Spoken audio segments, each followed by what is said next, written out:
हिंदू धर्म में गाय को माता के समान माना जाता है और उनके पूजा एवं सेवा की जाती है। गाय को संसार के सभी पशुओं में उच्च श्रेणी का स्थान दिया जाता है। यहाँ तक कि हमारी रसोई में बनी हुई पहली रोटी भी गौ माता के नाम की ही होती है। और किसी भी तरह के धार्मिक अनुष्ठान में गाय के गोबर, दूध, दही, घी के अलावा पूरा ही नहीं होता है। लेकिन दोस्तों, क्या आपने कभी ध्यान दिया है कि भोग लगाने या फिर घर से रोटी मिलने के बाद भी गाय को कूड़े के ढेर में या फिर जूठन खाते हुए दिख जाती है? आखिर ऐसा क्यों होता है? आज हम लोग इसी के बारे में बात जानेंगे कि क्यों गाय पूजनीय पशु होने के बावजूद भी जूठे खाने पर मजबूर होती है। तो चलिए जानते हैं गाय को जूठन खाने का श्राप क्यों दिया गया है। हमारे धर्म शास्त्रों में माता पार्वती के द्वारा गाय को जूठन खाने का श्राप दिए हुए एक उल्लेख का वर्णन मिलता है, जिसका कथा इस प्रकार है। एक बार माता पार्वती ने तीज के दिन व्रत रखा और जब माता पार्वती के व्रत खोलने का समय आया तो भोलेनाथ ने हंसी ठिठोली करने की सोची। तब फिर भोलेनाथ ने अपनी पत्नी को तंग करने के लिए कहीं छुप गए।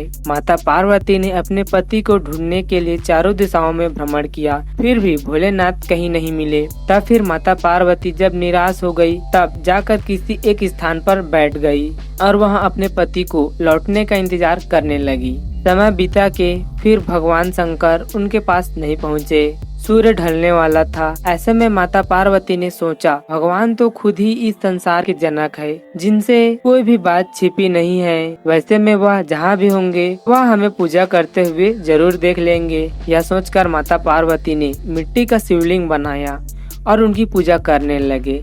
और यह सब कार्य भगवान शिव अदृश्य होकर देखकर मुस्कुरा रहे थे। जैसे ही पूजा समाप्त होने के बाद माता ने नंदी में सामग्री विसर्जित की, वैसे ही भोलेनाथ उनके सामने प्रकट हो गए और माता पार्वती को सताते हुए बोले, हे देवी, तुमने तो मेरे बिना ही पूजा कर ली, क्या तुम मेरे लौटने का इंतजार नहीं कर सकी? आखिर ऐसा क्यों? माता पार्वती ने कहा कि स्वामी, मैंने तो आपका बहुत इंतजार किया, लेकिन समय बीतता चला गया, इसलिए मैंने मिट्टी का शिवलिंग बनाकर आपकी पूजा की और अपना व्रत पूर्ण किया।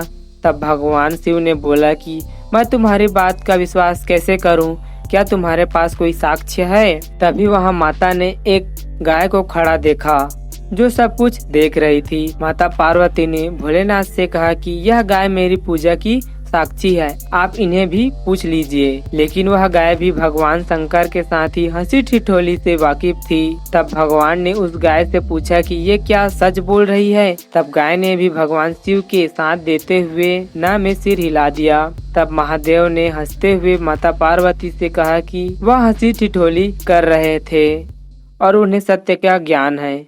तब माता पार्वती ने अपने पति के सामने अकारण ही झूठा कहलाने का कारण वह सह न सकी और वह गाय को श्राप देते हुए कहा कि जिस तरह आज तुमने झूठ बोला है, उसी प्रकार संसार में तुम्हें झूठन ही खानी पड़ेगी। तुम्हें कितना भी अच्छा भोजन क्यों न मिल जाए, फिर भी तुम हमेशा झूठन के पीछे ही भागोगी। यह सुनकर गौ माता रोने लगी। तब भगवान शंकर बोले कि वह तो मेरे कहने पर ही झूठ बोल रही थी और इसमें उसकी कोई गलती नहीं है। यह सुनकर माता पार्वती को अपने दिए हुए श्राप पर दुख हुआ और उन्होंने पुनः गौ माता को यह वरदान दिया कि वह दिव्य जन्मा है और उनके सभी गुण यथावत ही रहेंगे, लेकिन उनका दिया हुआ श्राप अब नहीं टल सकता। तो दोस्तों, माता पार्वती और गौ माता की यह कथा हमें यह शिक्षा देती है कि जीवन में झूठ बोलने के हमें कितने भयंकर परिणाम झेलना पड़ सकता है।